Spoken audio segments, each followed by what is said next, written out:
नमस्कार सगळ्यांना, मी शीतल. आता बघा, हे काल मी गव्हाचं पीठ वाफवायला ठेवलं होतं, पण काल थोडासा ब्लॉग मोठा होईल म्हणून आज मी तुम्हाला चकल्याची माझी रेसिपी शेअर करते. आता हे चांगलं म्हणजे वाफलं आहे, असं मस्त पीठ गच्च झालं आहे, बघू शकता तुम्ही.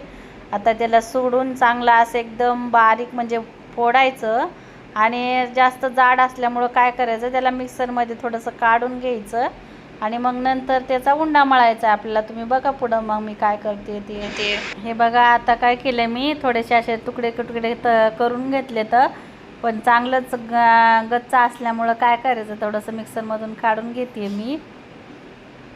बघा तुम्ही.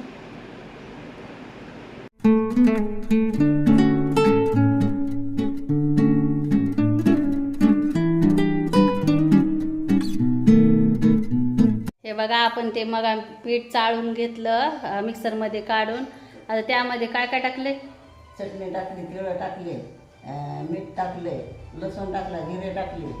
हा, आणि आता त्याचा उंडा मळायचा आहे ना. आता त्याचा उंडा मळायचा. अजून थोडेसे तिळ टाका, थोडेसे अजून. काटे पंडोळी तयार करायची. असं चकल्या चकल्या तयार करायच्या. हे चकल्याचं पीठ तयार व्हायले.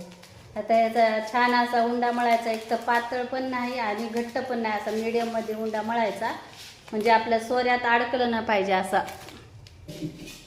हे बघा किती छान चकल्या व्हायल्यात. आज आमचे साहेब चकल्या बनवायलेत. हे बघा, बघू शकता तुम्ही, एकदम छान काटे पण यायलेत त्याला आणि एकदम छान व्हायलेत. हे बघा,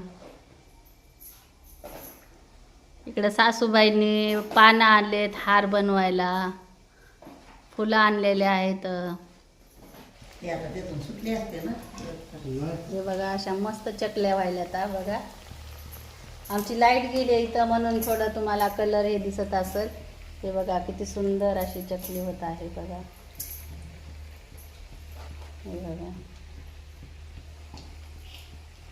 पाऊस सुरू असल्यामुळं लाईट गेली आमच्या गावाची.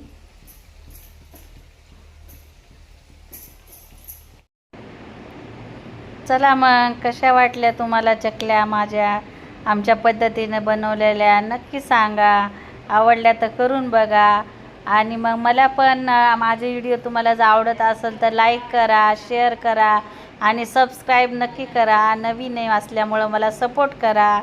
थँक्यू, धन्यवाद. भेटू उद्या तुम्हाला.